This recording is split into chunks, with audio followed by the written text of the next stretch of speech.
पुणे, संभाजीनगर आणि सांगलीतही आका आहेत. त्यांचे माझ्याकडे पुरावे असून त्यांचाही पर्दाफाश करणार असं करुणा मुंडे यांनी इशारा दिलाय. तर करुणा मुंडे पर्दाफाश करणार असतील तर त्यांना सुरक्षा द्या अशी मागणी अंजली दमानिया यांनी केली आहे. औरंगाबादमध्ये वेगळे आहे, पुण्यामध्ये वेगळे आहे, आपले सांगलीमध्ये वेगळे आहे. जे धनंजय मुंडेचे नावावरती, त्यांचे पॉवरवरती, जे राजकीय पॉवर आहे त्यांच्याकडे, ते पॉवरवरती लोकांची जमीन हिचकून घेण्याचं काम करताय. असे खूप आका आहे ज्याचे माझ्याकडे सगळे पुरावे पण आहे.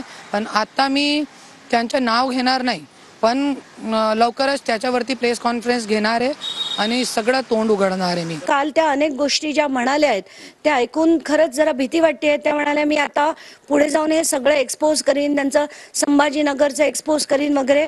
तर मला असं वाटतं की त्यांना सुरक्षा दिली पाहिजे, कारण त्यांच्या जीवाला काही बरं वाईट झालं नाही पाहिजे. त्यांनाही मारून टाकलं जाईल, कारण हे सगळं जर बाहेर येणार असेल आणि त्याचा पर्दाफाश मी करेन असं जर म्हणाले असतील तर त्यांना सुरक्षा नक्कीच दिली पाहिजे.